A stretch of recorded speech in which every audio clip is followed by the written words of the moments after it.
like this is so important. Like the team that you have, and this is just one person on your team. The team that you have for your property is going to allow you to make more money and make your life so much easier, save you time and money. Yeah. Well, getting to that point is those questions around organisational skills is really important as well.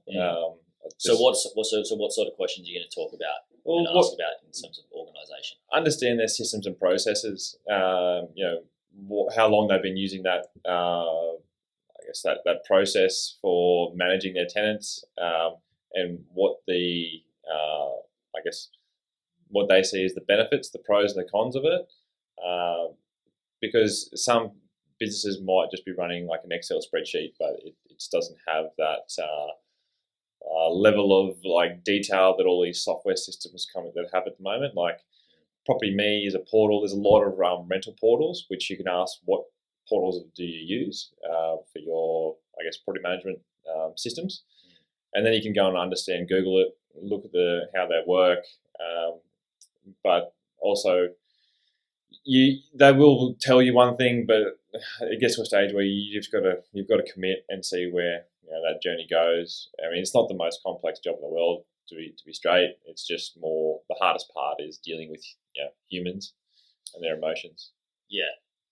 So I've shared just a couple of examples from just my WA property. Do you have any examples of terrible property managers versus good property managers? Yes. So good questions to ask to them is, how often do you do your reviews? So you go in, you inspect the property, they take photos, and they send you a report. I've heard of property managers that don't even do that on an annual basis. You want to be doing it, in my opinion, at least twice a year. The general preference is towards that 3 times a year. Some people like 4, but there is a fee involved. It might be, it's nominal, might be $100 for them to go out and do that report. But by doing that, it's keeping the tenant honest in that property managers coming through, they're going to make reports. They're actually cleaning the property, looking after it. And that's what you want your tenant to be doing, because it's that if you hold a property for so many years and the maintenance gets let go, it's going to cost you more money in the future, because you want people going in, you want them checking the floors, checking the roofs, making sure everything's dusted down, the oven's clean because it's not building up mold and residue. The shower glass. I mean, I've been into many properties as I was valuing, and man, just the stories you have of some of the properties you've seen. Like, there was this unit in Southport that I valued every year, and you valued it once a year.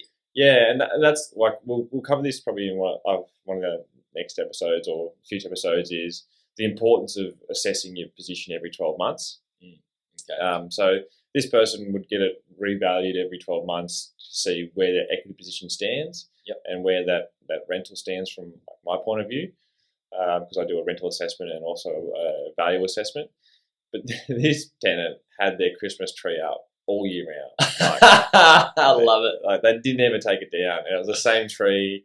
And I'd go in there in when I say go in there every year, I'd be going in there in July, August. You're like, what are you doing? The Christmas tree's still up.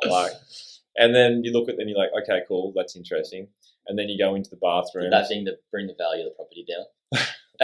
No, but it was my property annoying because the residue built up in the shower glass screen, and that is the concerning part, where I don't like the way things happen is that some people don't get taught how to look after themselves, and they're students. They might come to Australia, or there's no judgment here. It's just a situation. Yeah, and maybe they're not able to. Well, they don't know that, hey, if I don't look after this property, it's going to go to shit pretty quick. Yeah. And they either expect someone else to come in and clean it. But anyway, the build up in oil residue in the kitchen, and then in the bathroom shower screens, it was it was glass, but you couldn't actually see through. It was all a fog because there was just such a build up of residue on that. And for me, I'm like, oh, it's disgusting. It also holds moisture. Moisture leads to mold. Mold's bad for your health. and also you can decay your property over time because that mold gets into the grout and then it just kind of goes to shit.